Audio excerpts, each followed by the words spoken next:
Good evening, and welcome to the June 27th meeting of the Town of Scarborough's Planning Board. Will we all rise for the pledge, please?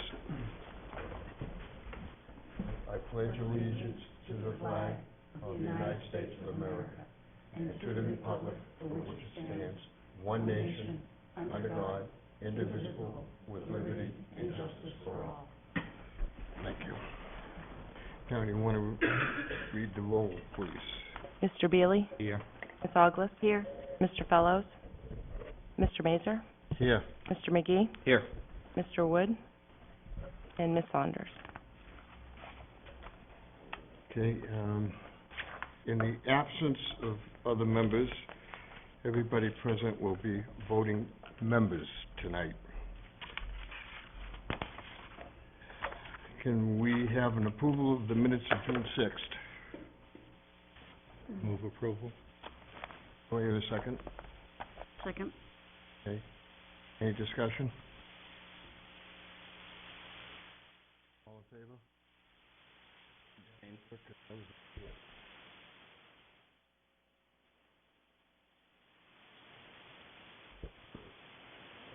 Majority of the board present. Okay. So do we have a vote? Two. Two abstain and two. Yeah, It was two? yeah, because he wasn't here and I wasn't here. I'm sorry, did I miss something? Okay. For which I'd make it. 50%. The board can take up the minutes at your next meeting when there's Okay. Okay. a full slate of board members then. I thought it was 3-1, so it's 2 and 2? 2 and 2. Yeah. So move on I to the think next. moving to the next meeting. Isn't summer wonderful? Technically. 2, yeah. Yeah. There's two, but just aren't voting. Okay. Article 4. The planning board will conduct a public hearing to receive comment on amendments to the zoning ordinance. This zoning ordinance amendment proposes to enable multifamily housing buildings with 3 or more dwelling units to be regulated in our TVC district, that is the town and village centers, by physical size, maximum building footprint, height, setbacks, etc., rather than number of dwelling units. Do you want to? I'm happy to. Actually, the zoning amendment also applies to the town's village residential districts. So it's not just the TVC, but it's the TND, which is Traditional Neighborhood Development Zone, our Village Residential 2, and our Village Residential 4.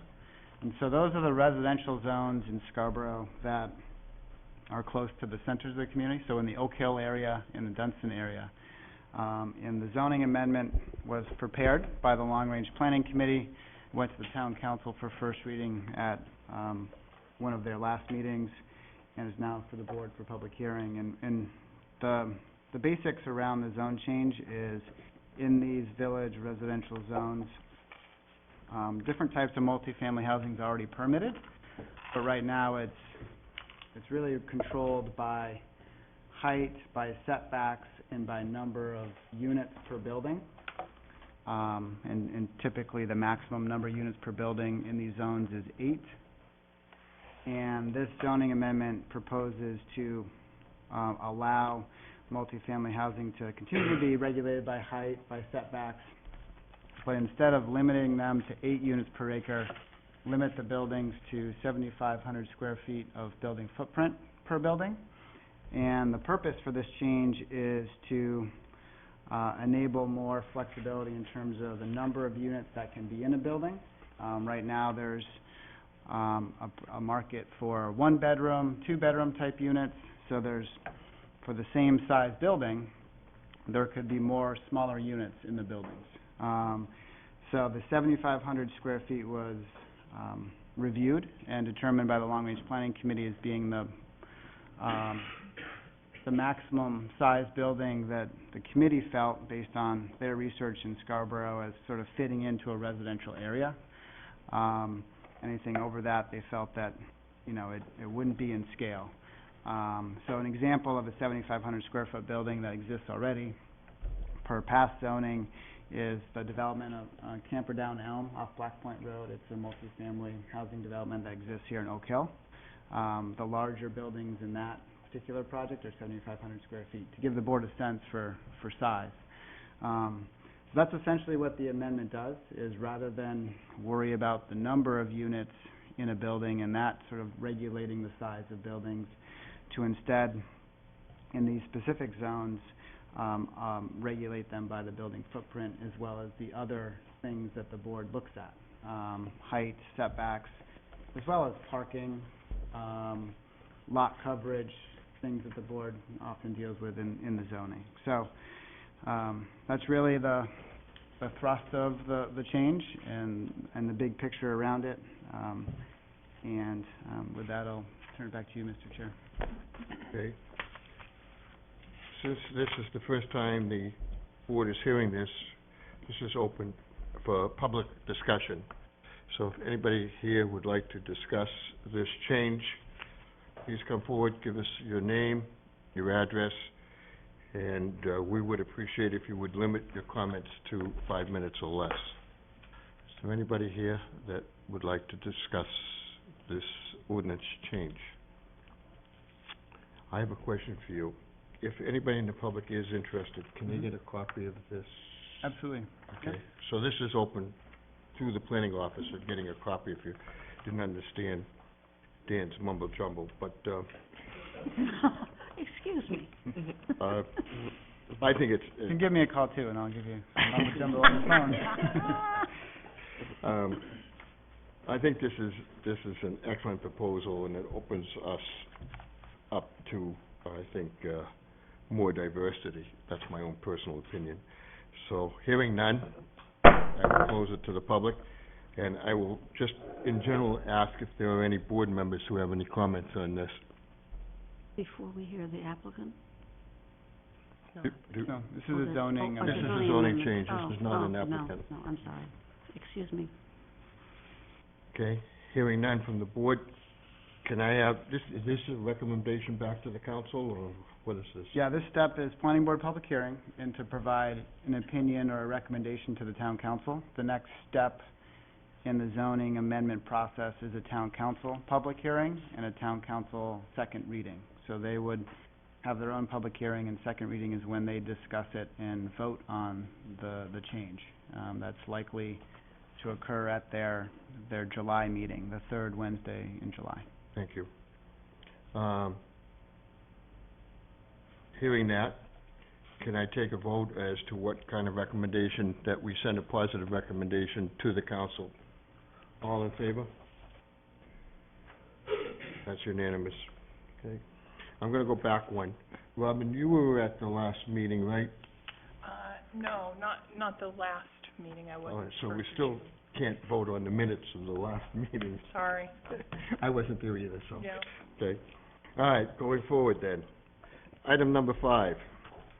The planning board will conduct a public hearing to receive comment on the amendment to the town of Scarborough official zoning map to rezone the parcel located off Southgate Road, identified as map U37, lot 3A, is shown on the town assessor's map, from the general business district, B3, to the industrial district. Once again, Dan? Yeah, I'm actually going to introduce Karen Martin, Executive Director of Scarborough Economic Development Corporation. She's been working with the property owner, potential property owner of this site, and I think is more versed in presenting this. Thanks. Okay.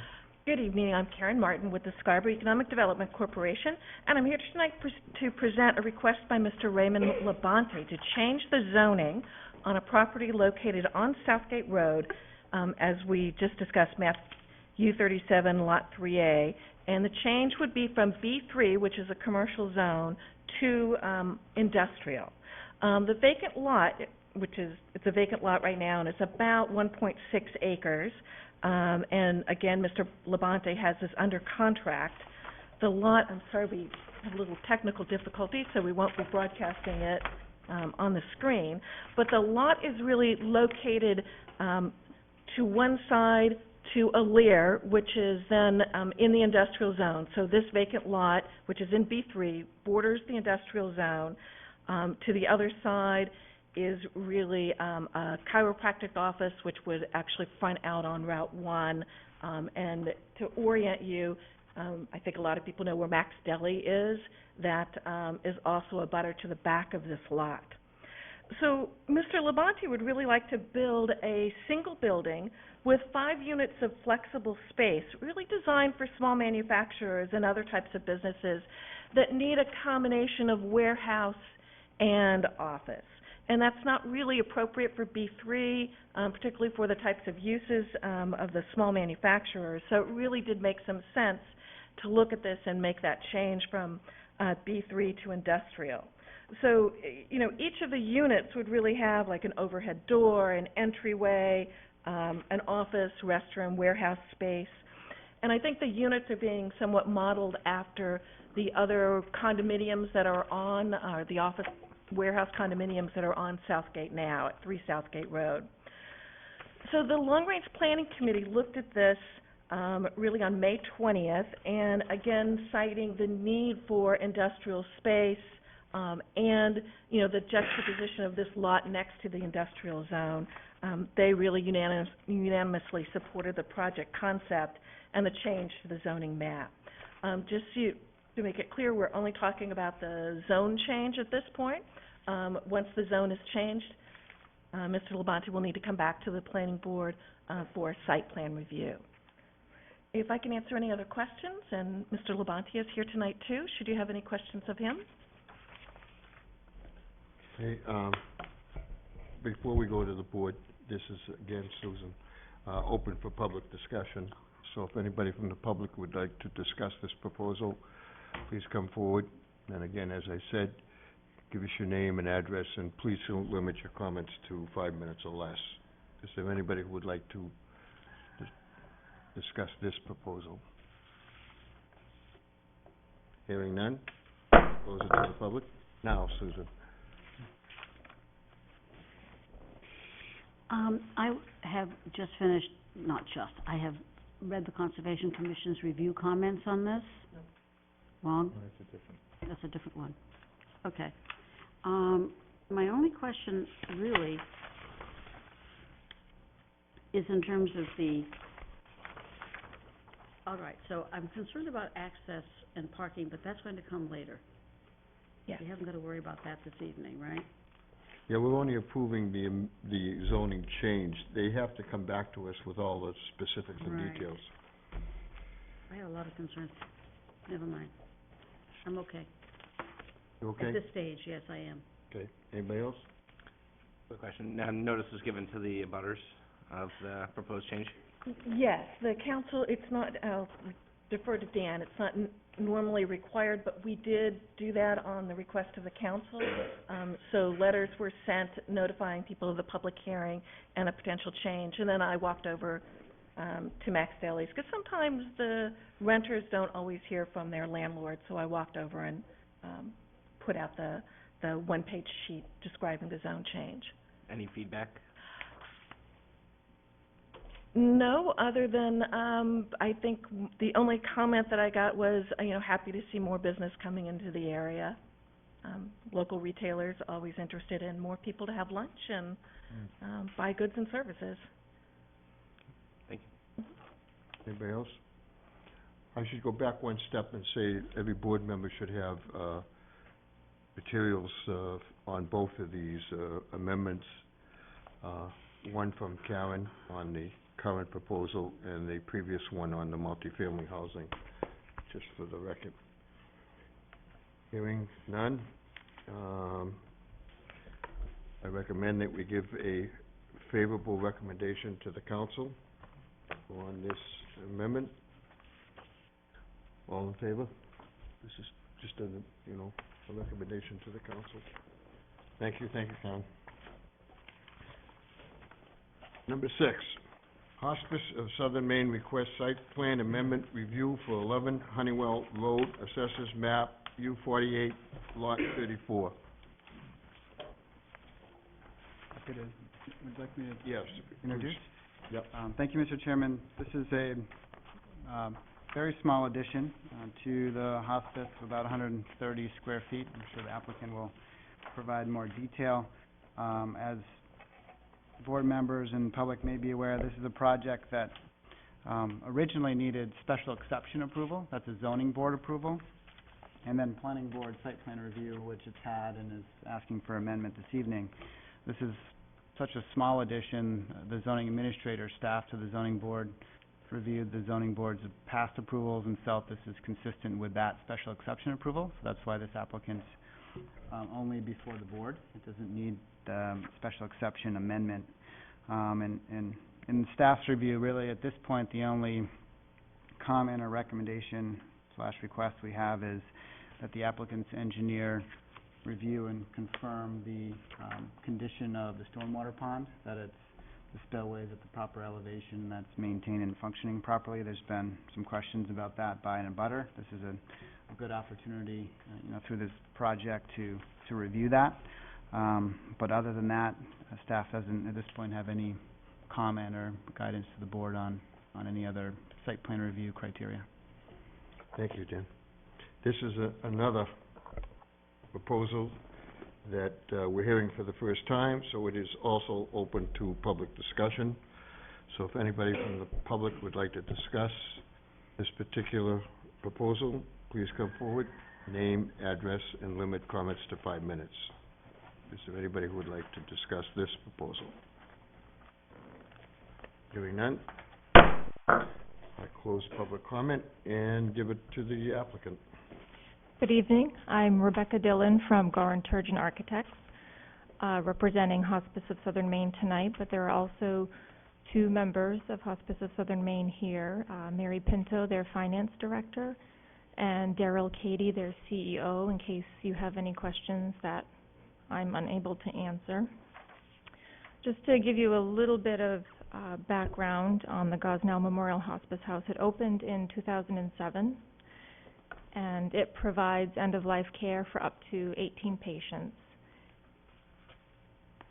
And on the site plan over here, you can see this is Honeywell Road, and you enter into the site, and there's parking here, and then parking over here on the north side. And this is the actual footprint of the building here. And then in 2013, you also saw this project where they expanded their parking to include this portion of the parking lot here.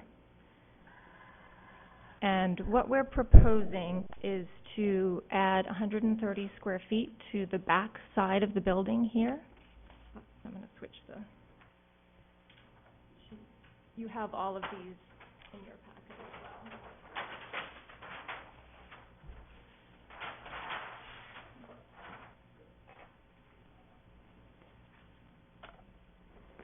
This is just a larger footprint on the site, and the shaded in portion here is, we're calling it an infill addition because the roof line already comes out that far and a little bit further, and we're just bumping out that wall, exterior wall, about 4.5 feet.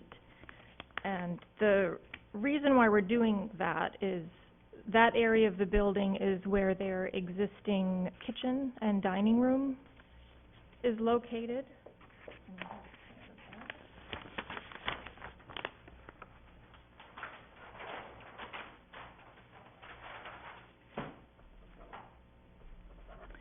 And this is their existing plan. You can see here that this is the dining room, and this is their kitchen and pantry.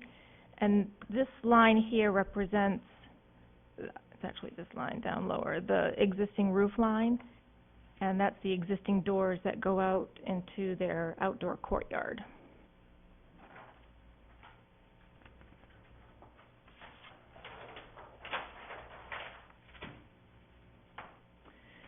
And the goal of this project is to do several things. They're really tight for storage space in their kitchen, and so we're bumping out to add more pantry storage. We're also completely reworking the layout of the kitchen so it works better for their staff, and we're updating equipment.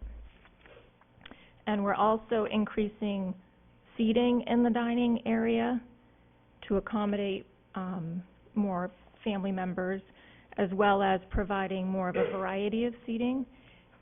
And the other nice thing that we're doing is adding a family area in here where family can come in and access a microwave, coffee. The hospice house always has cookies out there, so that's where the family can come in and have crock pots if they want to provide their own meals, that type of thing. So this project, as you can see, is very limited. We're not impacting stormwater at all. We're not impacting parking, landscaping, anything on the site. And the other thing that I just want to speak to briefly is, while this is under construction, we're anticipating a 6 to 8 week construction period.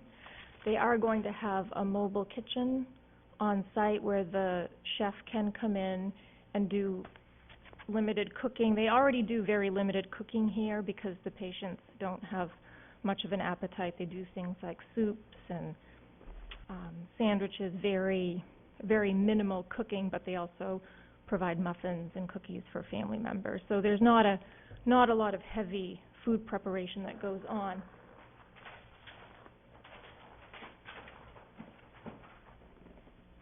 But they will still need to provide that service. So some members of hospice have met with the fire department on site already, and they've determined that they're going to place that temporary mobile kitchen here at the end of this wing so that they can have easy access in and out.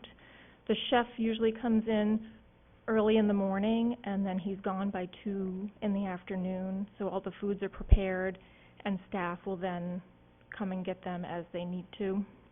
They're also planning on taking one of their patient rooms offline and using that as sort of an intermediate kitchen where everything can be stocked, and so there's not going to be a lot of back and forth between the hospice house and that temporary kitchen. It'll be hooked up to all of their existing services. It's actually a pretty interesting thing that I never knew there were companies out there that provided that service.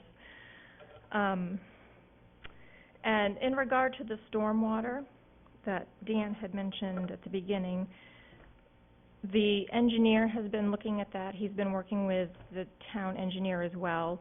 And the plan is to, in July or August, when the water levels are at their lowest, go out and investigate and see exactly where the elevations of the pond are and just determine if everything is working properly. And that's the time of year that they recommend to do that, when the water levels are at their lowest. So the engineer that's working for hospice has been working with the town staff on that. And I think that's basically it, if there's any questions. Thank you. I'll now open it up to the board. Rod, do you want to start? Actually, I don't have any questions or any problems with any of this. I mean, I trust the town engineer will resolve any problems maybe with the stormwater, and this is pretty simple, I think, and straightforward. So I have nothing further. Susan? I just want to double check on, the fire department was told that a temporary trailer is to be positioned? Yes. Did you cover that? I didn't hear it. Yep, it's the trailer is going to be put here at this end of the building. I think I called it the mobile trailer, Okay. so you may not have picked up on that. But the fire department met on site with Hospice of Southern Maine, and they talked together about an appropriate location for that. Okay. That was my only question. Thank you. Thank you. I'm all set. Robin? I just have a quick question regarding the history of the site. 2007 is when it opened. Did you receive a site plan amendment in 2013 for the parking lot addition?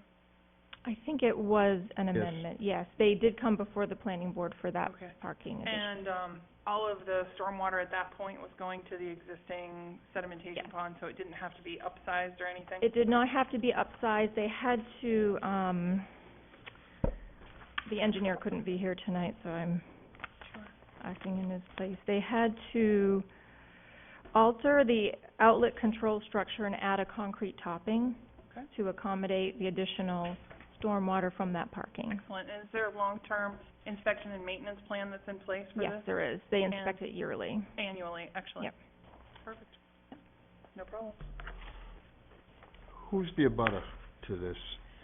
I don't know the name of it's subdivision. Oh, is it the Leighton Farm? Yes, Okay. yes, No. Okay, so it's Mr. Mayetta, yep. and he's dealing with this situation? Yes, he and hospice have had Okay. meetings with their engineers and the town engineer as well. And what is next to where the mobile is gonna be placed, the temporary mobile? Is there a home, what is next to it? There is a home down here, but Okay, it's, that's pretty far away from it. it's pretty far away. And then there are homes all along, I can't think of the name of that street, but they're much further away, and there's quite a significant vegetative buffer there. And there's also fencing along the property line. Okay. All right, that's all I have for questions. I think we've hit the areas that I'm happy with, and if there are no other comments from the board, I have a draft motion. I move to approve the amended site plan application of Hospice of Southern Maine for the building addition of Gosnell Memorial Hospice House located 11 Honeywell Road, as proposed in the material submitted on their behalf by Gowan Turgeon Architects. Plan date set dated 5/24/16. The plans are hereby approved with the following conditions. 1, a pre-construction meeting is required. The meeting shall include appropriate town staff, the developer, and their contractor and/or engineer. Pre-construction meeting is to be coordinated through the planning department. Why I hesitated, Dan, is I want to make sure our town engineer is part of that meeting. She is, Okay. as A a matter construction- of routine. Okay, a construction phasing plan shall be provided for review and approval as part of the pre-construction meeting process. 2, prior to the issuance of a building permit, approval from the sanitary district is required. Let me emphasize something. Make sure you do that. We have 2 applicants tonight who have not gotten in touch with the sanitary district, and it's very important that that happens. So I want to stop here and really stress that, and anybody else who goes before this board. And 3, prior to the issuance of certificate of occupancy, the applicant shall provide information to the planning department from their design engineer that the pond elevations are adequate for the stormwater from the site, and that flow from the site is being controlled to pre-development conditions. Do I hear a second? Second. Any comments? All in favor? That's unanimous. Thank you.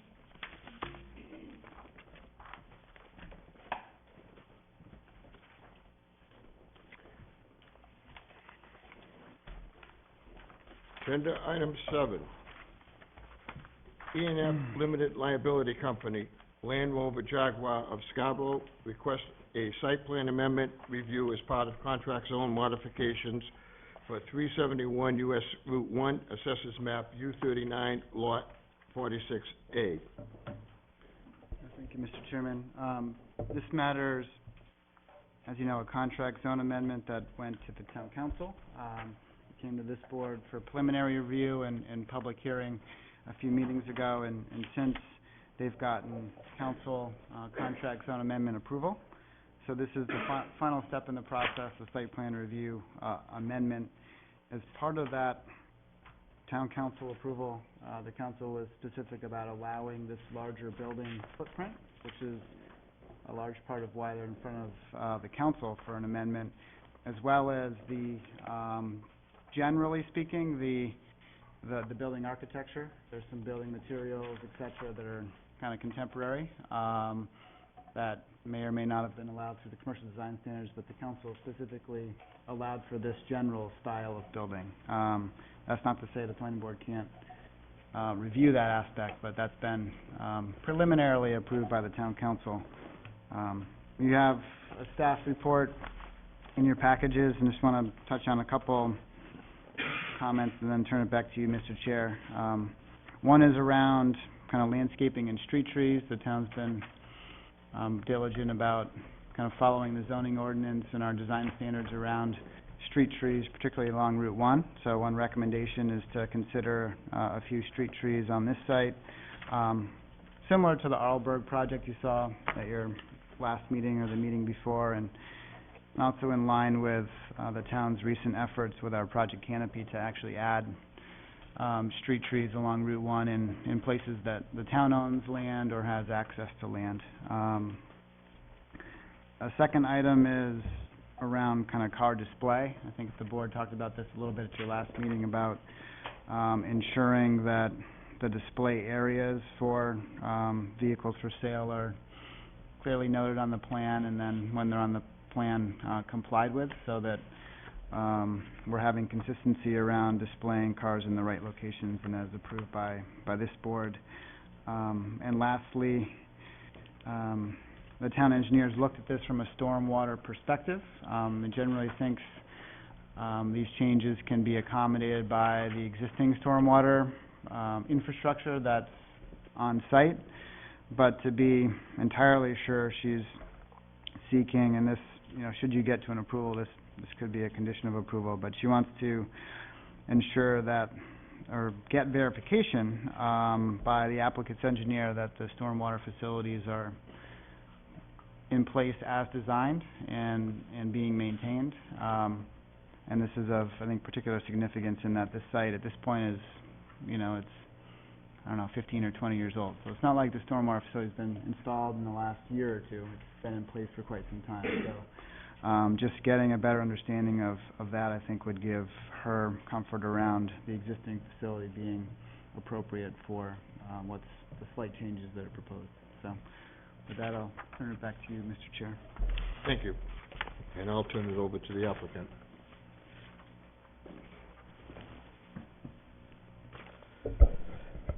Thank you. My name is Paul Ostrowski from Sebago Technics, and with me is Ryan Senator from Ryan Senator Architecture. The third amendment to the contract zone was recorded today and delivered to the town. A copy of was sent to the town. We are in receipt of the additional staff comments that came after our subsequent response to comments. We're agreeable with those as a conditional of approval.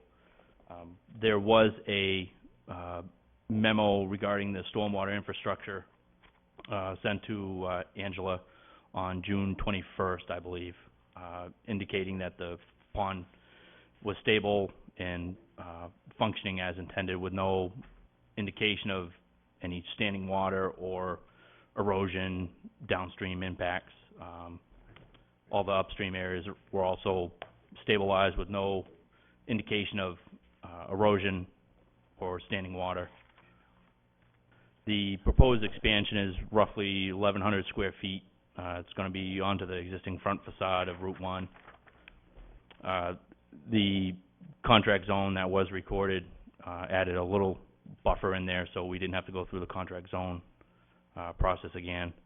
In regards to landscape, the applicant is agreeable to adding a street tree on the southerly end in compliance or in conformance with the project canopy that the town has. And I'll turn it over to Ryan for building specifics.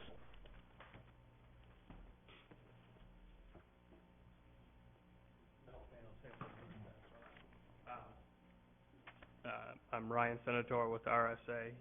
Tonight's presentation is very similar to what we presented last time with a few edits I'll point out. And so here's the proposed site plan, so the facility and the property. And then you can see here in this diagram, the kind of highlight in orange is the proposed expanded area of the footprint. And you had requested last time, which we didn't have, but we have it now, a photo of the existing condition elevation. So you can see the Land Rover side, the Jaguar side, so kind of a very kind of interesting roof forms and kind of the landscaping, the existing parking condition in front of the building. And then I'll kind of walk you through the proposed. So this plan, basically Route 1 is out here. So the expansion is basically from this line forward. So the existing building comes to about here. So that'll be removed, the front portion, and then an addition rebuilt on the front here. So the maintenance bays and drive-through drop-off bays will remain relatively the same. So it's some exterior elevations. So you can see the, basically what I presented last time was that we're following the manufacturer's kind of brand standards and guidelines, but we tried to tailor it to Scarborough and your design ordinance. So we added, basically their design is a very flat, hard edge roof, very crisp design, but we were proposing to add these gable forms in the materials that they suggest, but really trying to relate to the more vernacular forms of the Route 1 corridor and your design guidelines. We are proposing to replace the siding on the rear of the facility as well with their brand standard siding. And as you can see here, a rendering kind of showing what the proposed design will look like. So each basically brand side with the gable roof and signage. And then here's kind of a 3D rendering showing the kind of the entry approach. So you can see how they're trying to display the cars, those gable roof forms, and the service bay. And then this slide is kind of talking about the signage package. So we have here's an example of the halo lighting.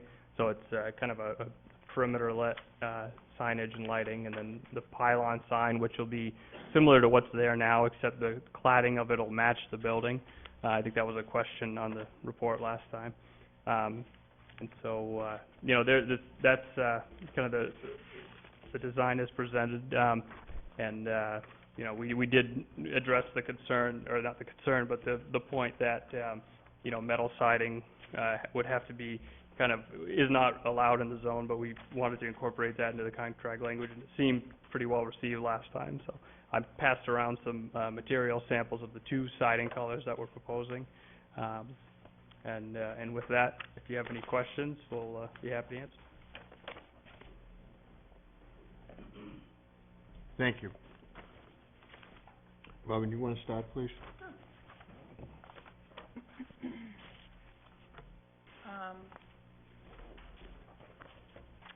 Does your lighting meet all of the town standards, the new lighting that's being added? To my knowledge, yes. We're maintaining most of the exterior down lighting, so they're full cutoff fixtures. Okay. Yeah. Sounds good. Where will construction traffic be entering and exiting this site while it's under construction? It will be through Route 1. They have the single access point on Route 1. Okay. Is that where you're going to be putting the stabilized construction entrance for erosion control purposes? It's currently a paved entrance, so they'll just have to maintain sweeping. And there's very limited earthwork involved. They're removing the existing rock track and adding some parking spaces there. What is the sweeping frequency that will be? It'll be as needed or as required. How long will the construction window be? From a site standpoint, I can see that being no longer than a month, and probably the interior 2 months. Probably 2 months. All right. The area that you're working in, obviously any tracking on and off the site could potentially be a Clean Water Act issue for the town. So daily sweeping to no less than weekly sweeping is really recommended. Yep. Who is the contractor who will be doing the earthwork? Do you have an idea yet? That hasn't been selected yet. Okay. It says that the contractor shall inspect the work semi-monthly to make sure that basically seeding is done and the like kind of a thing. Who will be doing that after construction is done to make sure that permanent or final stabilization has been achieved? Once the contract term expires, it will be on the applicant or the owner of the facility. Is the owner here? No. No. How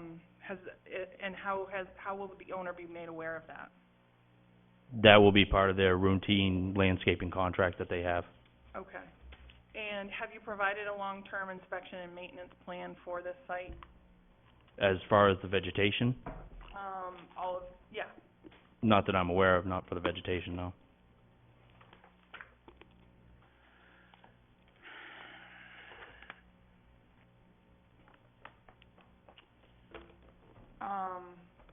I guess I'm just a little confused because in the plan set on sheet 6 of 7, it does say that you'll have a stabilized construction entrance, and now I'm hearing that you won't. So I think it's important that the sweeping BMP be added to the details to talk about the frequency of the sweeping versus the stabilized construction entrance. Yeah, and if there would be, you know, requirement of, or for a pre-construction meeting, that will be, you know, Sounds good. brought to light as well. So in addition to the verification for the stormwater structure that you're doing for the town engineer, will you have a long-term inspection and maintenance plan for that, BMP, that you'll be verifying? And One can be drafted up, and we would have to go back through the existing stormwater report, see if one was provided. A lot of these inspection and maintenance came to light in the last couple of years, so a lot of previous projects don't have them. okay. So right now, the BMP in place isn't being inspected on an annual basis? I couldn't speak to that. All right. I'm sure the engineer will address it, and that's all I have for now. Thank you.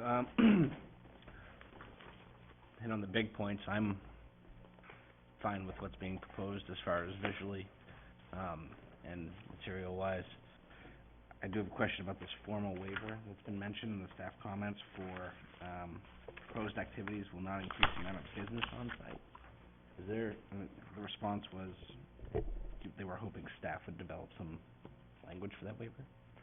I think that waiver is around a traffic analysis, a traffic assessment, I believe. And I think, you correct me if I'm wrong, but I think the position has been that these modest changes aren't gonna increase customers or employees at the site. Is that Correct. correct? Yeah, it's just to basically maintain their current standards. These dealerships develop new appearances over time, and this is basically to just update the facade of the facility.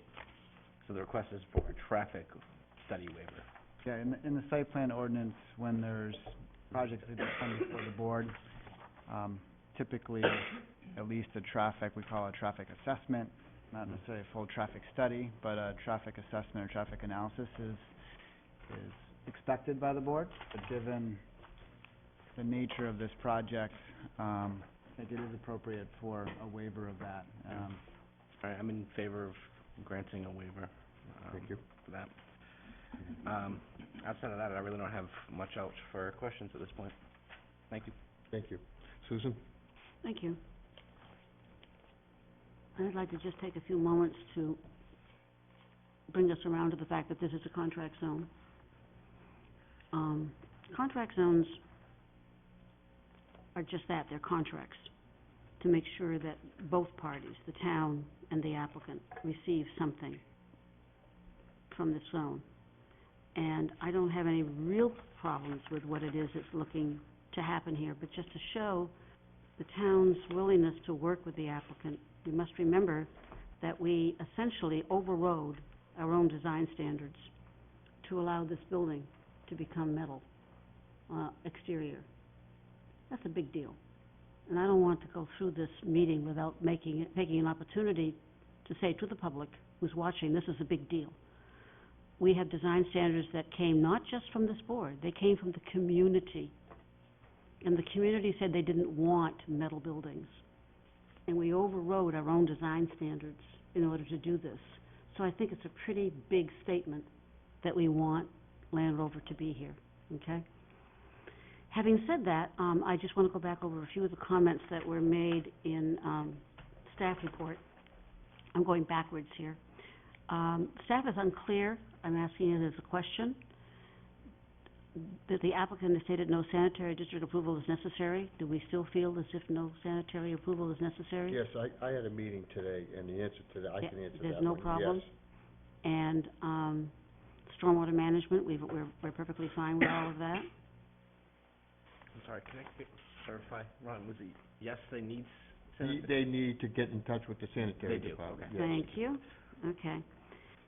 The parking thing, I'm sorry, I mean, I've been away for a few days on vacation, and I probably sound like I have been, but the ongoing issues with compliance for display in this area, the plan notes to be added stating that the vehicle storage and display may only be in the parking area. This is quite clear that that's going to be stated. I mean, one of the historical issues we've had with Land Rover on Route 1 is that even though they're not supposed to, they do park for sale cars in the wrong places. And this is our opportunity to say the ongoing issue with compliance for display in this area. That's an ongoing problem. Plan note needs to be added stating that vehicle storage and display may only be in parking areas depicted on the approved plan. The plan should also include a note identifying the previously approved display area located on the east side of the driveway at the intersection with the drive entrance and the main parking field, which is just a bunch of words saying that we know where those cars are supposed to go and we know where they're not supposed to go. And remember, everybody gets something out of this. So I would expect that one of the things that we get out of this is a much more regimented way of displaying vehicles. And I really need for that to be quite clear, that that's written into what we're okaying here. Let me add to your comments, which I support 100%, is that they could have gone for a contract amendment to allow the parking where they're But they didn't. But they did not. They did not. Right. So we are now have a contract zone that makes it quite clear where it can and cannot be. And I went into the Land Rover, I'm not exaggerating, 5 times to say, you do know that your cars are illegally parked. Not only did nothing happen, but I was treated as if somehow or another I was interfering with their daily operations. So this is one of those things that is big with me. So I want to make sure that whatever it is we include in our okaying of this makes it quite clear that that will not be accepted anymore. Okay? That's clear? Okay. And then the landscaping. I think it's nice that you're going to put in 1 tree, but why not 2? You've got plenty of room. What did we just okay that on Route 1, Oliveberg, tiny little slot, and they took 2. These trees are being given to you. All you have to do is plant them. So I would like to recommend that this be It's 2 2, trees. yeah, I was going to bring that He up. said 1. I know he did. Yeah, 2 trees, 2 trees. not 1. Okay, other than that, I really don't have any other problems. Thank you. Pleasure. Just a couple of general questions pertaining to, the siding, for instance. Is this basically new material that's out there right now, or has this been around? It's been okayed already. So it's called a Luca bond. It's been around for a long time. Okay. Yeah. And is Yeah. this what Land Rover and Jaguar are doing nationwide? Nationwide, yeah. Okay, all right. Yeah. Then the other question I had, just out of curiosity, are they gonna be selling cars during this 1 month that they're gonna be, They're gonna try to sell cars. They're gonna try to sell cars all the time, so. Okay. Yeah. Yeah. Regarding the vehicles on display, because we have the same situation, well, I don't know, I won't say anything more about that, but I think this is, I'm not sure, I think this is part of a town issue too. If this is a contract zone, it seems to me there should be some procedure, where somebody in the town periodically checks this out Shouldn't have to find out what's going on, This is under the enforcement, wouldn't it? Yeah, there is. I mean, code enforcement enforces all of the zoning regulations, from signs to where you park vehicles to commercial buildings to residential buildings. The fact of the matter is, there's a lot of regulations to enforce, so this isn't a life safety issue. So we enforce it, but it's not the top percentage of critical items. So the more compliance we can get, that's voluntary, especially if they're coming to the board often. I think the point's well taken that we shouldn't have to be enforcing it on a weekly or monthly basis if they know the rules. No, I would but agree. if there's a change in management, then maybe that's an excuse, but, so. Well, it seems to me, and I made this comment at our last meeting, whenever you have a business that's in a contract zone where you might have personnel turnover, it's quite possible that people may not be that familiar with the provisions of the contract zone. and it's certainly up to the owner of the operation to make sure everybody is aware of it, but then again, there could be, and I think I used the term slippage, last time, on this issue, so, but I think, I like the design of the building, and, I don't think, I have no further questions. I don't have any problems. I assume all the, concerns that the town engineer and everybody else has is being addressed.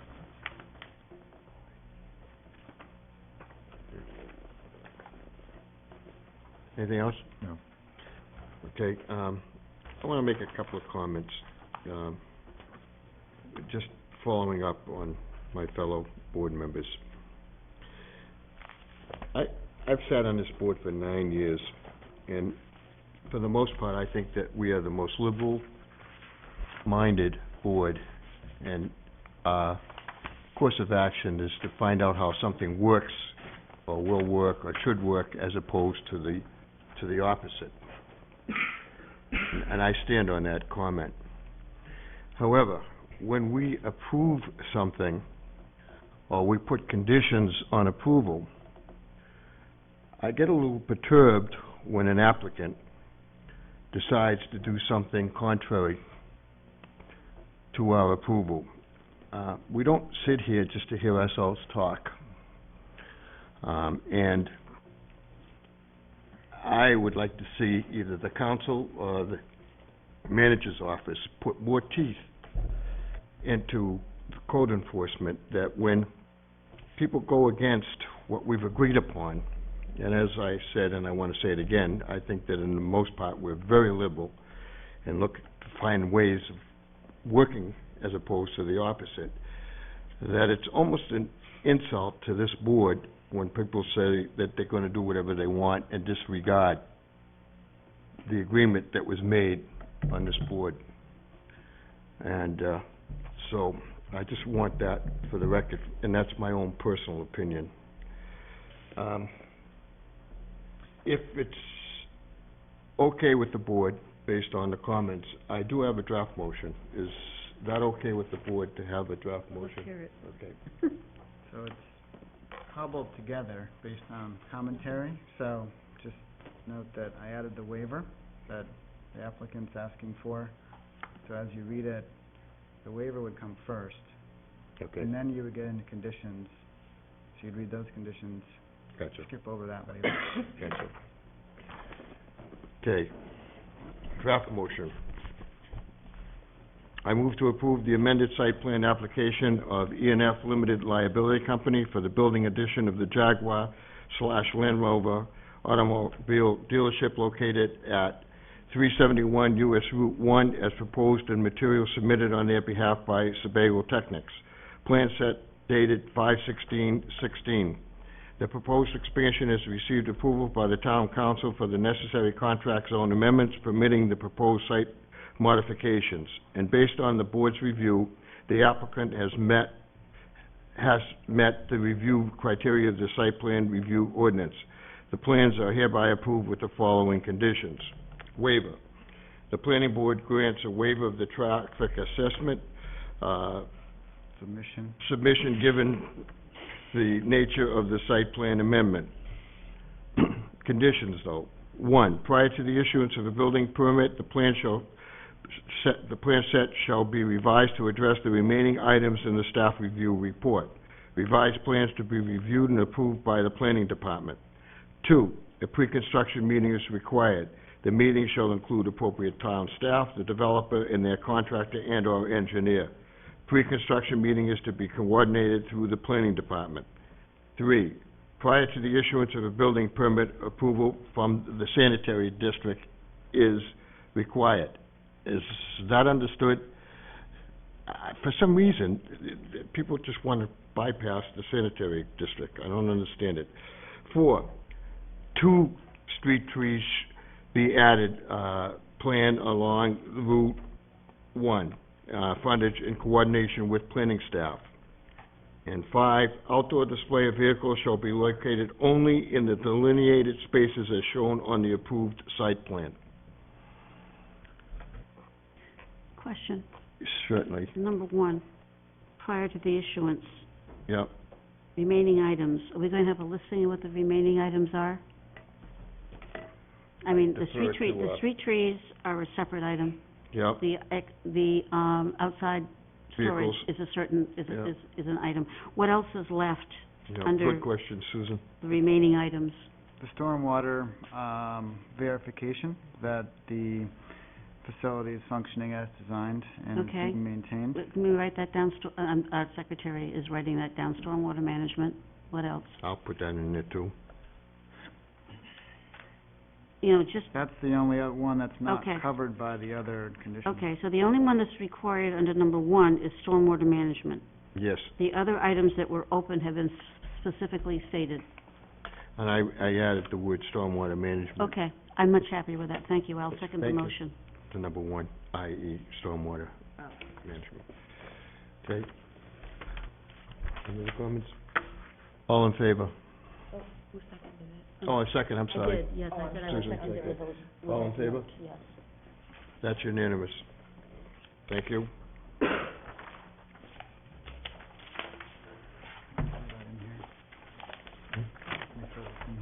Okay, okay. All righty, moving right along. Moving right along. Item number 8. 137 US Route 1 Scarborough Realty LLC Prime Mercedes-Benz request a site plan amendment review as part of contract zone modification for 137 US Route 1, Assessors Map U47, Lot 94. Thank you, Mr. Chairman. This is a very similar application to the one you just reviewed.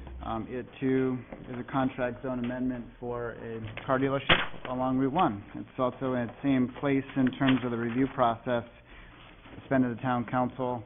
It's been to you as a board for a preliminary review, and it's gotten town council contract zone amendment approval. They also provided,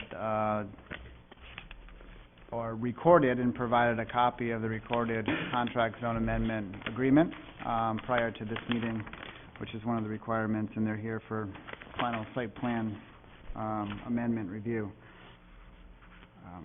In your packages, you have staff comments. There are some similar ones. Some of the highlights would be that they've been working with the fire department. The fire department's been looking at the plan and is seeking some additional kind of markings and signage for fire lanes and fire access along the side of the building where the addition is, where the car wash is proposed. So that's something that there's more work to be done. Sort of similar to Land Rover Jaguar, you know, there are some vehicles being displayed in locations that aren't clearly delineated on the site plan. So reconciling that, you know, showing those on the site plan and following the approved locations for car display is another staff comment, recommendation. Also similar in terms of landscaping. The applicant did have an approved landscaping plan with a more minor addition and contract zone amendment about a year ago that hasn't been fully implemented. So as that is reviewed this evening, staff recommends consideration be given for a few street trees to kind of fill in what's kind of shaping up to be a pretty good corridor along Route 1. There's some very nice street trees and tree plantings in front of Mercedes in a lot of locations, and there's a good gap on the southern end that would benefit from a few that would really have a nice consistent streetscape. And I guess the final two comments are around the stormwater system and then the building design. One, on the stormwater, it's not entirely clear what the plan is for collecting the roof runoff and getting it to the stormwater facility. So kind of clarity from the applicant on how that roof runoff is being managed would be helpful. And I think the last one that was in the staff comments is around the architecture of the car wash and, you know, whether can be some additional details added so it's consistent with the rest of the building. I think that was discussed the last time the board saw the car wash proposal about a year ago. So those are the high points on the staff comments, and I'll turn it back to you, Mr. Chair. Thank you, Dan. I'll turn it over to the applicant. Good evening, Paul Ostrowski from Sebago Technics. With me is Dan Doucette, General Manager of Prime Mercedes, and Dave Richards, the Grand Turgeon Architects. As was mentioned, that we have recorded the third amendment to the contract zone agreement that was done on Friday with a copy submitted to the town. Additionally, a site plan package with revised plans and both the original cover letter and comment response letter was sent to the sanitary district sometime last week. We haven't received any comments from them to date. The proposed expansion is roughly a 3,700 square foot expansion where current parking is located. It's going to result in a net loss of 6 spaces. The applicant, to accommodate the fire department request, is agreeable to striping that area and putting a no parking sign as a condition of approval for that. Dave, you want to speak about building? And Dave Richards could speak more towards the building aspect.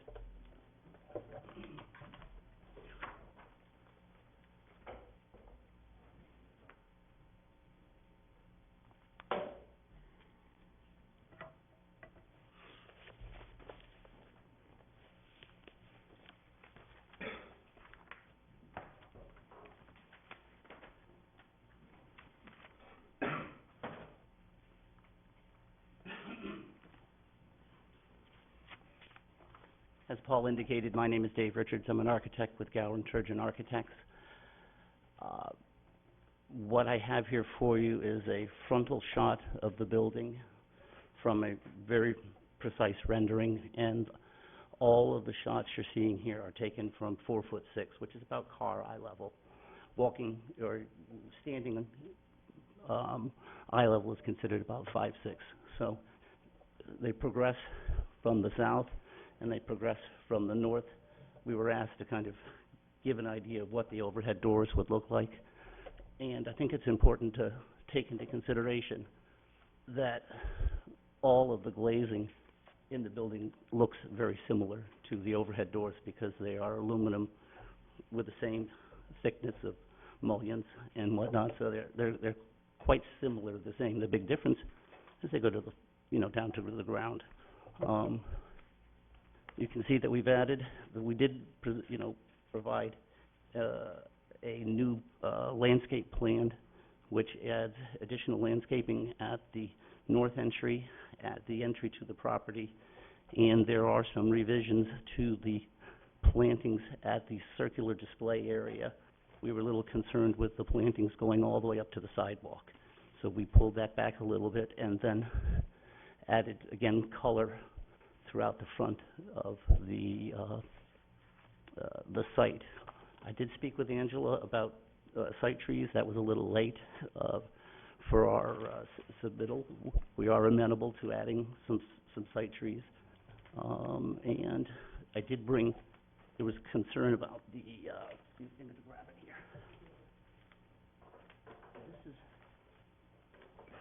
This is the car wash material. It's a proprietary system. It's designed, car washes are notorious for destroying themselves.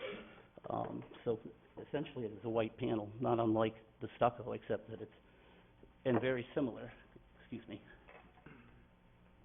to the material here, which is a vertical metal panel. So I think it's in keeping with what we're doing.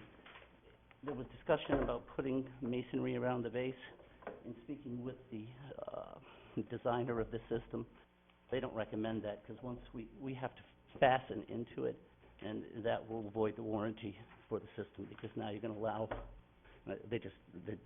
it's not amenable to them. So it's not that it's impossible to do, but it puts us over a barrel with regard to the actual product itself. So that's the look. I don't think you'll be able to see I think it's going to look like a flat white surface when it's all said and done from any kind of distance. I think that addresses the questions, or at least the comments. Are there any? We don't get to do that yet. What's that? We don't get to ask questions yet. Oh, no, I don't want to ask a question. No, we don't get to ask Oh. questions yet. I see. Gotta have the full presentation. Are you all done?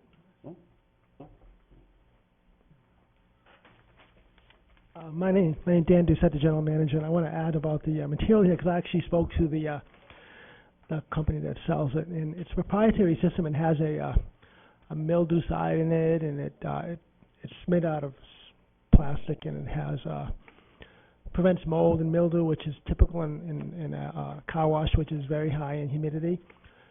And this material is actually placed, and then concrete's poured down the middle of it, and they don't recommend cutting into it to put a flashing at all, because it will affect the integrity of the product. So it's only one bay, it's only one wall, and from the street it would be barely visible. It's that one car wash bay, not the rest of the building.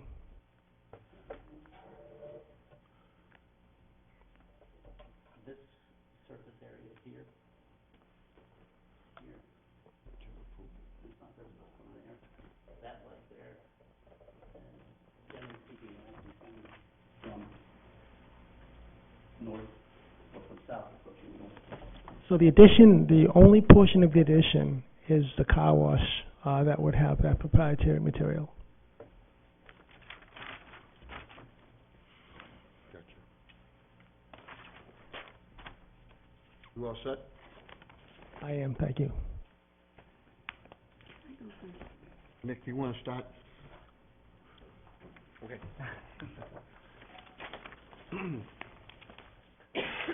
So I don't necessarily have a lot of issues with what I'm seeing visually. I do want to take a moment, though, to address the response, and this could be just a personal pet peeve of mine, but I'm going to go through a couple of the responses I receive in here that really kind of irk me the wrong way, and I'll tell you why. It's the applicant is so this phrase in of itself drives me nuts. The applicant is aware of the planning staff's comment regarding parked vehicles along the drive aisle. You're aware of it. Excellent. So what are you going to do about it? You can tell me you're not going to do anything. You can tell me you're going to do something.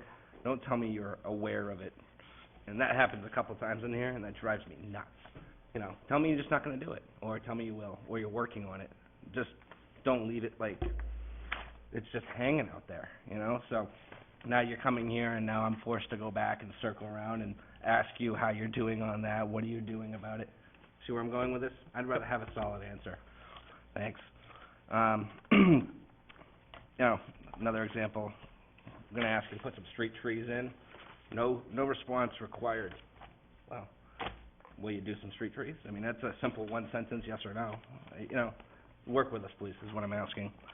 So, outside of those little pet peeves of mine, I'm okay with the waiver on your traffic report. I'm okay with the visual aspects of the building, and the material you're proposing here. As far as ingraining parking spaces, yeah, and this obviously just came up right before you got to the stage here. You know, you can see visually, and I have to ask my fellow planning board members and the staff here, is what you're asking of us is, you know, I don't know if you can come back to that aerial shot. They've clearly got 5 or 6 vehicles just kind of lined up here. Are you asking us to kind of memorialize parking spaces right in front of that building? Is that what?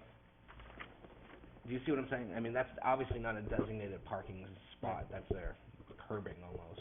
Yeah, we're asking for it to just be labeled as display, and there's some other areas that Right. not at this point in time where there's display of vehicles in front of the building, That, you know. or just in the driveway, which it's a car dealership, so we expect cars to be displayed, but it's helpful for code enforcement and staff to know whether the board is good with displays in other areas other than where they're shown on the site plan. Getting back to enforcement, I think we can dedicate more time to enforcement, but we don't want to be enforcing something that can be argued one way or another. So that's where, just if the board's good with additional outdoor display area, work with the applicant to show that on the plan so that they don't have questions about whether or not it's allowed. We're not having questions whether we should enforce it or not.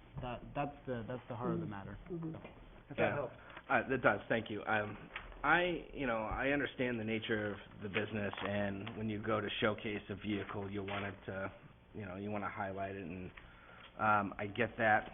I think, going forward, I'd be okay with a note on a plan saying potential use of, kind of a showing, not a natural parking space for customers and whatnot, but a display area, if that's what we would like to refer to it as, and I would say specifically in these types of businesses where you're dealing with the cars. So I would be more comfortable with that, maybe being labeled on the plan sheet, going forward, just so we're aware of where they're going to be, and poor Susan doesn't have to get chased out with a broom, when she goes to enforce something, so, which, you should usually call the town for that.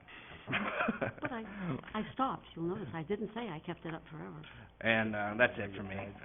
And yes, I do wanna see street trees. And, one last question. Fire lane, did I hear you say that you are okay with striping off the parking? Yes. You are? Okay. All right, that's it. Thank you. Before I pass on to somebody else, let's talk quickly about the landscaping. I'm not trying to steal your thunder here, but they've actually gone back against what we had originally planned. If you go back to the original approval, I don't know if you've seen that, by this board, there's not been compliance with what we approved at that particular time. So. Correct. Yeah, that the landscaping in the front wasn't established, as they know that they were going to start doing a additional building expansion. And additionally, they were requested by the dealership, Mercedes, to look at the overall site and supplement as needed. So they pulled back on the sidewalk end and supplemented down on the north end, and also to showcase the entrance. Okay, but I bring it up because it's an issue for the planning staff. And if it's an issue for the planning staff, then it's an issue for this board. Okay. With that, Susan, Oh, go please, for it. give me a chance, yeah. Okay, let's, since you brought it up first, let's go to landscaping. You didn't do it because there were plans somewhere in the future to change the building again, and there'd be new landscaping, so let's ignore the landscaping that we passed as being part of your second change. Hello? Really? And the town called several times, because I called the town, and said, would you please check with the applicant and see, when is this landscaping going to happen? Well, it's not the right time of year for planting. That doesn't say, well, we're not planting it because we know there are going to be other changes coming, and we might want to look at our landscaping again. There is double messages here. It's not clear, okay? So, moving right along. We're not going to do street trees, and now we're told tonight, well, we'll do a couple of street trees. I have an enlarged version of the landscape plan because I can't read the little one, and I have a couple of questions which I don't need to have answered, they're just questions. In addition to the fact that there are no street trees shown on this, which I now understand we would be willing to do, we're removing cherry trees. Why? Because perhaps they're too much in the way of being able to see the cars. We're removing barberry and roses in 3 different places.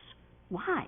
Why are we taking out landscaping? Because I went by there, drove through the parking lot, looked at the landscaping, and what's there is really doing quite well. The cherry trees, which are to the south of the not the showroom, but whatever you call that area, are on the corner of the parking lot, and they're doing very well, and they're not blocking anything. Why we gotta take those out? I don't understand what's going on here. The design standards will come up next. I'm gonna go back up a little bit. What I said about what's happening with Land Rover is the same thing that's happening here. This is a contract zone. A contract zone is a contract. The town's supposed to get something in addition to the applicant getting something. I don't understand what we're getting from this. I really don't. We were told when we said we had some issues with the car wash, oh, it's only one of 3 bays. It's only one. Well, you're not supposed to have any, according to our design standards. You got 2, now you're adding a third, and it doesn't look like the other 2. But we shouldn't be concerned because there's only one of the 3. I'm really disenchanted with this whole thing. I don't understand what it is that we're asking for that is so incredibly untoward. This is a contract zone. I say over and over and over again. I'm going to make a request. I would like to request that this be, I can't do anything about the design standards, I really can't. I really can understand why you're asking for the car wash that you're asking for. I understand the product that you're suggesting be the product for that car wash. In theory, I have no problems with what you're suggesting. I have a problem with the fact that none of it fits our design standards, and we're going out of our way to make you feel as if we're being business friendly. But by cracky, as we say in down East Maine, I would like to have peer review of landscaping. The last time that you came up with a request and we gave it to you, you didn't do the landscaping. And now you're adding a third one and you're providing all new landscaping. I don't understand anything about what it is you're doing or why, and I really think that I'm within the board's rights to ask that we have peer review of landscaping on this. This is the entry into Scarborough from the north. What is, as you come down Route 1 with your facility on the right, everything from the veterinary hospital to the entrance to your area is really nice. And you've got cars everywhere. And it's very nice and it works. From there on, it completely falls apart. Why?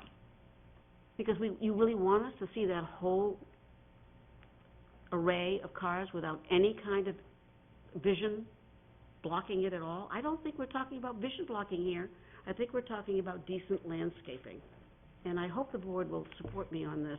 I think that we should have design, the peer review for landscaping, so it isn't just me sitting here, as I tend to do, meeting after meeting, getting a little stressed about landscaping. I'd like this to be an opportunity to really take a look at our landscaping requirements and whether this does or does not fit. If it doesn't, then let's do something about it. If it does, then I'm done. Thank you. That's really all I have.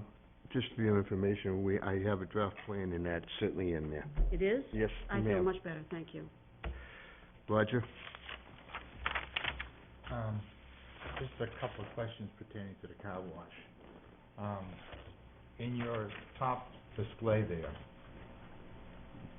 looking from Route 1, there's a tree in front of those additions. Is that new? Yes. Is that new? What's the difference? I believe there is some existing trees in that location. Okay, all right, okay. Put that in there. Yes, it's there. Okay. The other question I had is regarding the material. If I understand what you said, that material would be up to the top of the garage door, the opening door, the overhead door, and then the rest of it would be the same material as the rest of the building, okay? And I understand perfectly well why you use that material and why you don't want to infringe upon the warranty of it. So I don't have a problem with that. I don't think from Route 1 anybody's going to notice any difference. You know, that's my own personal opinion.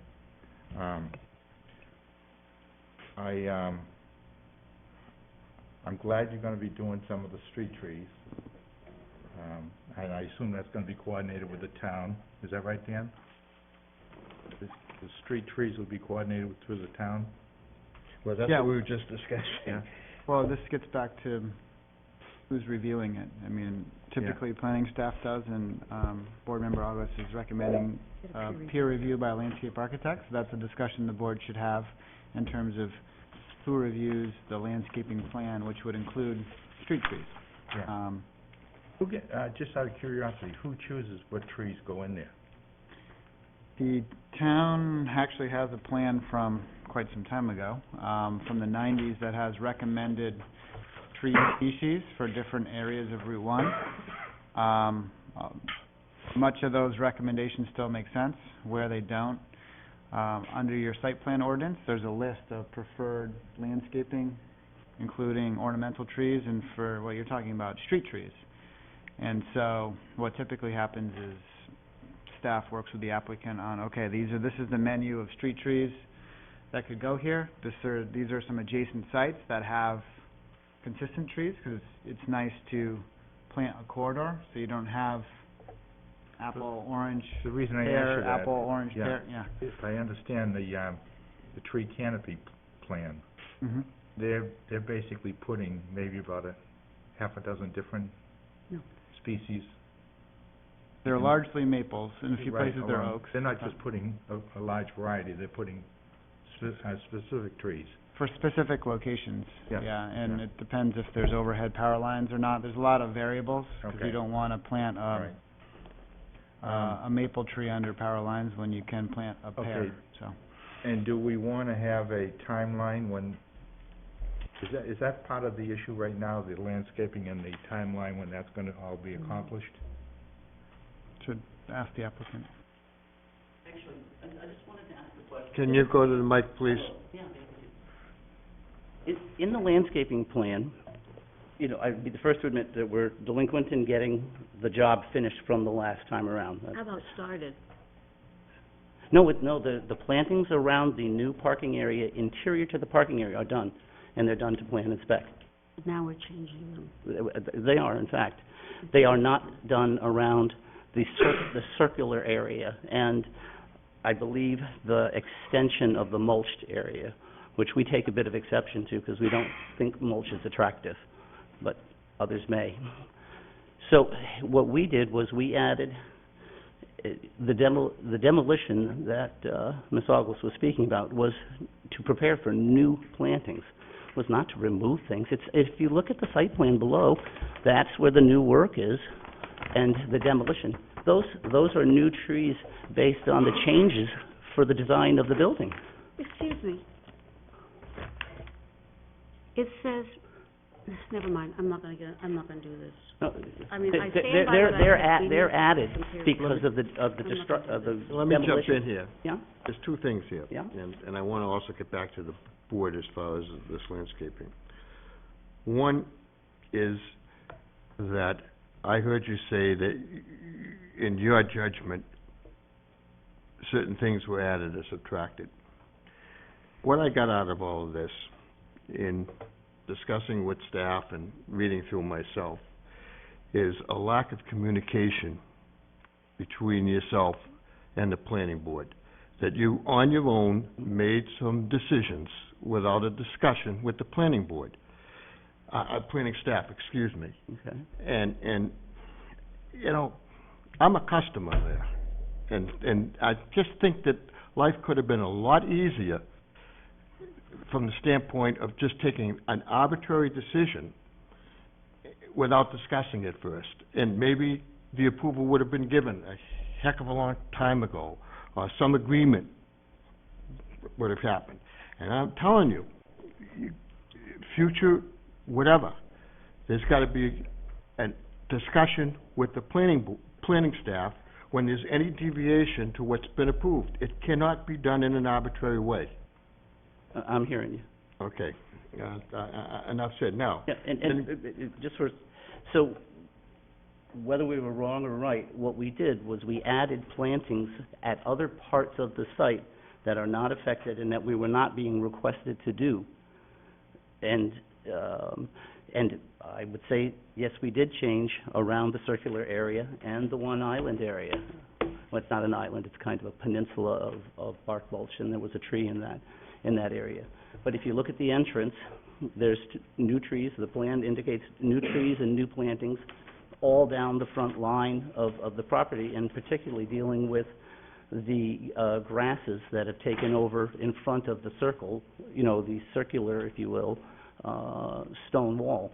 And these are all things that weren't part of the approval process for putting the addition on here. These were things that we thought we were, you know, adding, you know, hearing what Ms. Ogla said and adding things to the site. They're new. They weren't called for because we weren't working in that area. So, I mean, I'm a little surprised. I thought we were trying to do good here. And, so, I mean, that's what I had to say. But as you've heard a few times tonight, and this is not directed only at you, it's contract zone, okay? And there's gotta be that open communication, even on the most minute details of things that might deviate from the original contract. And I think that's the lesson to be here. Now, let me also add, it's the last intent of this board to want to block the view of the vehicles, you know, in the parking lot. That's the last thing. But there also has to be compliance with the contract as stated. Now, I have a question for the board, and Susan, specifically you. I've been talking with Dan here. We really don't have a licensed arborist on staff. What we do have is, as Dan has described, some recommendations of what types of trees in a plant should be put there. If we have a problem with architecture, we have architectural peer review. If we have a problem with stormwater management, we get stormwater management peer review. If we have a problem with traffic, we have a traffic peer review. Correct. I think we can have a landscape peer review, and that doesn't mean we have to use somebody on staff. We find a landscape architect and let them come in and they take a look at our ordinances, they take a look at our zoning, they take a look at what the applicant wants, and they come up with, hopefully working with the applicant, some kind of an overall approach that is, what am I trying to say, area-wide, that is, you know, the site, that's site-wide. This has been through up and down and in and out and all around, and I'm confused and I'm upset, and I don't think I'm the only one. I think we need to have a peer review, and that doesn't mean staff. Okay, can I open it up to the other members of the board and what their feeling is about that? Can I ask my original Hold on question? a minute. What you said is true. We do have consultants for the other areas that you mentioned, and this may be the, you know, the time to add to that. Thank you. I'd like to Okay. think so. Roger. And now I'll give it to you, Robin. I would have to respectfully disagree with Sue on this, because when you're talking about landscaping, you're talking about aesthetics to a lot, So are you, all right? Where you're talking about engineering or traffic studies and things like that, you're talking about hard data in many cases. At least I think so anyways. architecture? We have architectural review.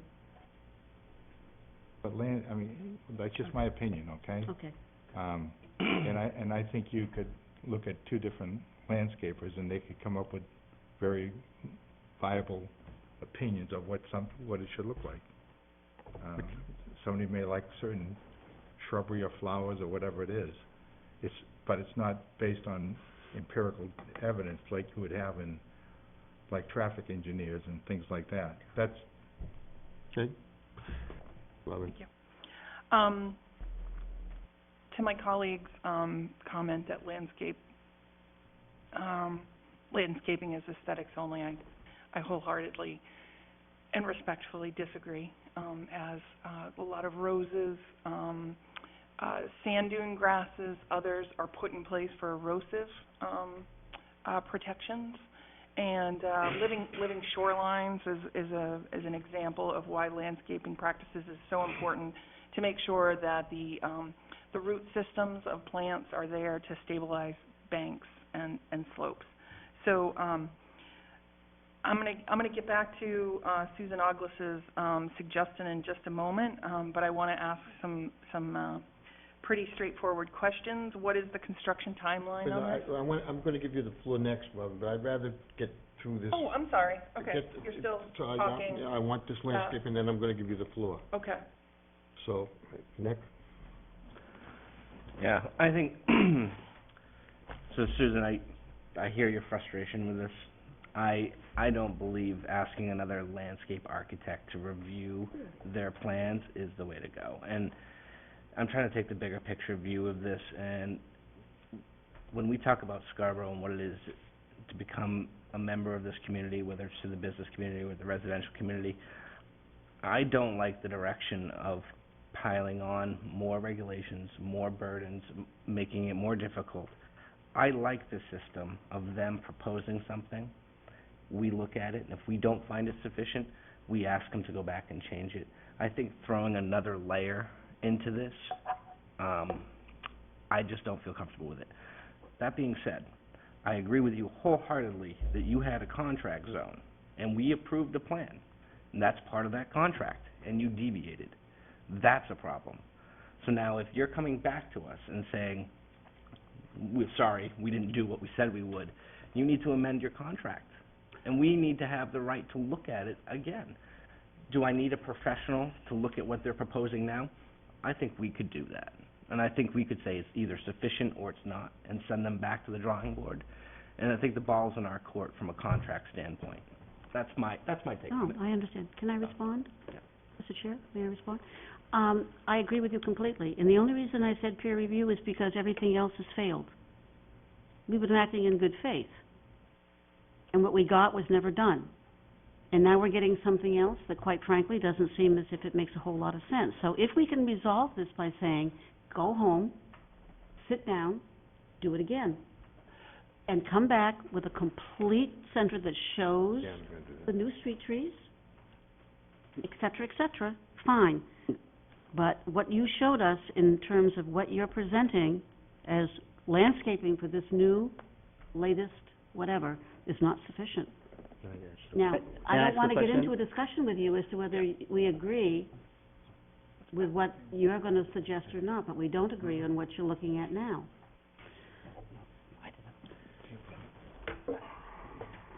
My name is Andrew Said again, General Manager. I just want to make it clear to the town there was no funny business going on here at all, okay? I had a contractor, Landry French, right here in town. They were contracted to do the work. Mercedes-Benz contacted me. I no longer fit the plans that they had going forward. We stopped what we were doing. We did not do the construction because we came back to you to ask for approval for the building. Now, as far as the landscaping goes, I hired a landscaping contractor to add more color as requested at the last meeting. This is a lot more expensive. It's a lot more intensive than we initially had. I don't make stories up. I'm here telling you the truth. There was no funny games going on regarding the landscaping. The landscaping on the interior part of the parking lot was done. The construction equipment was there to do the addition. We pulled it off. It just wasn't going to work for us. We had to give this a shot. So there's no game plan. We're good neighbors. You know that. We never park cars out on the grass out front because we know it's not legal. We know it's not the right thing to do in town. We don't put balloons up. We don't do any of that funny business. You ask us to do something, we do it immediately. We're not here playing games. We're not here lying, making stories up. We're a good business and good operators. Thank you. Thank you. Okay, Robin, you're on. All right. Who can answer some questions on the construction timeline?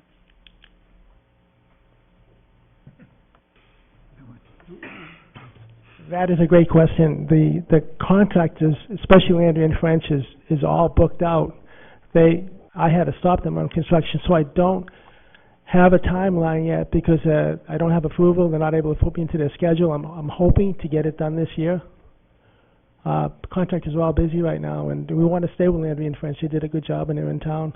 All right. Can somebody take me through a history of the site as far as when the first original approval was, and when the non-compliance with the original approval sort of started to take place here, like when you started to deviate from the original CZA?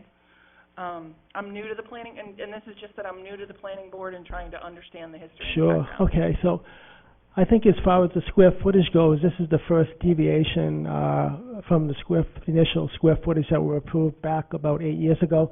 I think that Paul could probably answer that because he's been with us the whole time. Dave's been with us the whole time. I was here at the very first meetings back in, 8 years ago. Okay.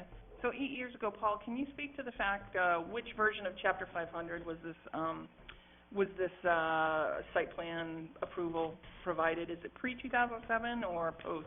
This was, I believe, in 2008, and it actually did not require a site plan or a site law approval because it was actually resulting in a net decrease in impervious surface. Excellent. We are actually still below that increase, we haven't gone above what was there previously, and I believe it was a construction company or something. It was basically the whole parcel was gravel. Okay. And the stormwater features that the system drains to or uses as quantity or quality control is what? What kind of feature is it? It's a detention pond. It's actually just a very low-lying detention pond right along Route 1. There's a shallow berm that's along the sidewalk. So it's not even an under-drain soil filter or anything? It's a detention pond. Okay, what type of annual maintenance is required for that? There's a good catch of grass in there. I don't know about the outlet control structure. Is there a long-term inspection and maintenance plan that's being followed? Yep. So it's being Yes, it's internal. inspected manually and nothing's being submitted to the town, though, at this point? No, I don't think there was ever a requirement at that time. Okay. Things may have changed, so you may want to just consider looking into that, the long-term inspection and maintenance. The other thing I'm wondering is if someone can talk to me about the internal draining of the car wash itself, specifically what type of capacity are we talking about here?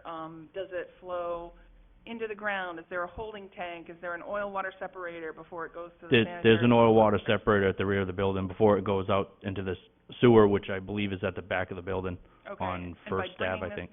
This new car wash online, are we talking about a twofold increase, a 50% increase? What are we talking about an increase in vehicle washing?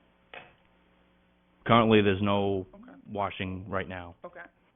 So it doesn't escape the property, it all drains internally? Yes. Okay. Because if that were to drain externally and go to the city's stormwater drainage system, that would be an illicit discharge and yes, required notification to the city immediately, and things would have to cease and desist. Okay. So I am also in favor of your traffic waiver and your materials and the what you have proposed here in place. But I think it is important that any approvals that we give here tonight are going to be contingent on the Scarborough Sanitary District approval, and I'm sure that's being captured in the proposed minutes. I'm also very much in favor of adding trees and making sure that we're basically providing long-term landscaping needs here. So the reason I was asking for the time frame is whether or not the landscaping can be put in this construction season, knowing that landscape maintenance is very much a part of stormwater management. So again, I agree with my colleague, Ms. Oglis, that landscape peer review can actually be a thing and may be warranted. And whether or not this is the case, I'm not going to stick my neck out there, but I am going to say that at times it will be warranted. And it sounds like this might be a case where the applicant may not have been communicating proactively with the town in the past, but this is a really great opportunity for the applicant to start communicating proactively with this is how the landscaping is looking, this is how the stormwater detention basin is looking, and keeping the planning staff proactively informed. I would also recommend that you provide the planning staff with a very concise plan for moving forward with implementing fully the previous contract zone amendment that was provided, and letting the planning staff know how much of or when that will be fully implemented.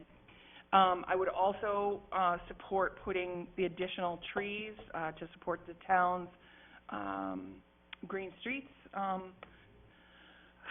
to support that at your place there. One of the other things, I guess lastly, is I want to check on the lighting, Paul, and making sure, is there any additional lighting that's being proposed and whether or not it's in compliance with the town's requirements for its full cutoff? No additional lighting is proposed? No. Okay. And, how big of a disturbed area did you say? You're gonna have about 1,500 square feet, did you say? Yeah, if that, If it's that. pretty minimal, yeah. Again, same thing that I said for the last one. If you're not gonna have a stabilized construction entrance, put in your plans that you've gotta have sweeping at a Yep. certain frequency, please. Yep. Okay. And, that's all I have. Thank you so much. Thank you. The only question I have is, there was some question by staff of the runoff of the stormwater. It wasn't going into the parking lot, right? Yeah, there's roof canopy, or roof drains that will be tied internally. The comment, I think, said that there was openings on the roof. Those are overflow. If the roof drain fails, it won't just sit on top of the roof. It will allow it to drain off. And then once you start seeing that water coming off, you know you have a problem on the roof. Okay, thank you. I have a headache. Trying to sort of pacify, if that's the right word, everybody. I do have a draft motion. I move to approve the amended site plan application of 137 US Route 1 Realty LLC for the building addition as proposed and materials submitted on their behalf by Sebago Technics, plans set dated 6/13/16. The proposed expansion has received approval by the town council for the necessary contract zone amendments permitting the proposed site modifications, and based on the board's review, the applicant has met the review criteria of the site plan review ordinance. The plans are hereby approved with the following conditions. 1, prior to the issuance of a building permit, the architectural plan set shall be revised and submitted to the planning department for review and approval of the details of the car wash portion of the building expansion. Materials and architectural features shall coordinate with the existing building materials. This was already, what was part of the prior approval. I'm gonna jump to 3, and I'll go to now. The applicant shall provide revised landscape plan including enhanced landscape features and street trees along the Route 1 corridor to be, reviewed and approved by the planning board. Okay, this is the only part of this approval that you gotta come back for. Let me throw that in.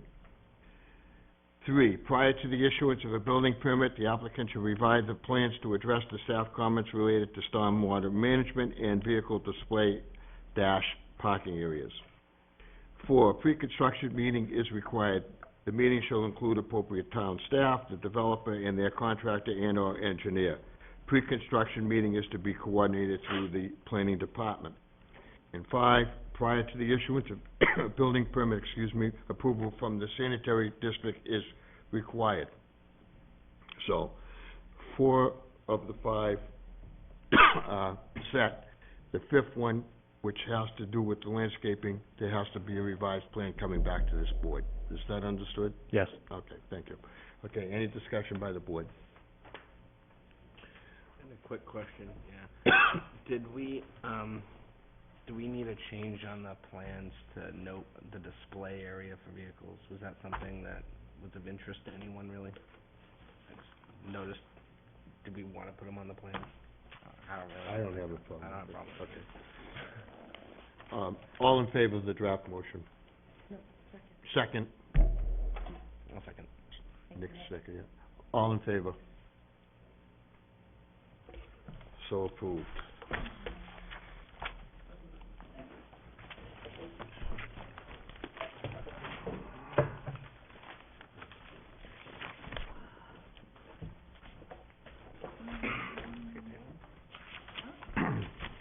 Agenda item number 9, town planner's report. In our town planner does have a report, so. Well, Jay and I had talked before the meeting about actually under this item, having, me provide a presentation on complete streets, which is probably a, 15-minute, 25-minute presentation. So that was to be determined based on your energy level and interest. And the TV monitor is, acting up, so if we do wanna do that, I think we have the ability to do it in the town manager's conference room. If the agenda items this evening, were on you enough to wanna do it a different night, we can also do it a different night. So it's up to the board whether you wanna have that discussion. I'm happy to do it, or I'm happy to do it at a different time. It's at your I'm gonna make a discretion. chairman's decision on that. We'll do it at a different time. I'll second that motion. My main reason for saying so is I would like all board members to be there for it, because I think it's something that's important enough. Good point, Susan. Good point. I was under the impression, too, we understand the material better with pizza. Remember- Do everything better with pizza. Very good. Good We point. needed a laugh tonight. Good. Any other? Is there an administrative amendment report? There are not. No. Okay. Any correspondence? Any planning board comments? One, Go ahead. I went to the meeting in Lewiston. Help me, Dan, who sponsored it? Build Maine is the Build name Maine. of it. Yes. It was fascinating. I really am sorry that more board members and long-range planning committee members couldn't go, because I met all kinds of fascinating people that I know are going to be useful to us here in Scarborough as we enter into looking at a new comprehensive plan process. So that's one of the things I wanted to mention. The other thing is that the two contract zones we had tonight, and other things that have been happening around the town, I'd like to just briefly make a statement that design standards are very important in Scarborough right now, but I think they're going to become more important as we look at our comprehensive plan. Dan said something about changing some of the uses in the Higas Parkway, and that basically if you present the usage properly, meaning design standard-wise, it makes all the difference in the world. I think that we understand that in our minds, but when they come in front of us at the board level, one after one after one, I think we tend to not necessarily take design standards all that seriously.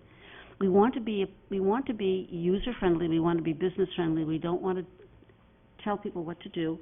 But on the other hand, we do have design standards that are not something that the planning board came up with or the planning department came up with. The town came up with them. It was a voter, it was a citizen input thing that says this is how we want our town to look. So I just would like to make a statement that I think we need to be very vigilant about design standards and make sure that what we're doing is in keeping with what we want the town to look like overall, not just that lot there because it's better than what it used to be, or this one over here because it's better than what is there now. That's not planning. We need to plan with our design standards that have been in effect now for quite some time. So thank you for letting me have that opportunity. I appreciate it. I'm going to add something to what you just said, which I think, since it's public, I'm not letting anything out of the bag. You realize that 485 acres of Scarborough Downs is for sale. Yeah, And well, that I'll is believe it gonna when I see create- it. That is going to create Oh, yeah. exactly what you're And we talking hope about. that design standards stand up to it. And Yeah. I will say that we met with them a few years ago when the thought of putting it on the market was just bantered back and forth, and made it very clear to the owner and her representatives that it couldn't be mismatched, that there had to be a big plan that fit together. So, I mean, that was a general statement. We didn't get into specifics, nor Well, I should we think have. that we're talking similar things, but not exactly the same thing. You know, the overall site plan is one thing, and I'm talking more specifically about the actual No, design we were of talking, we buildings. told them, Okay. that was part of it, Susan. Okay, no, I was part of that too, I hear you. It's true, Okay. it's a big deal, but thank you for listening. Well, here, a motion to adjourn. I'll So move moved. to adjourn. Second? All in favor? We are done. Thank you.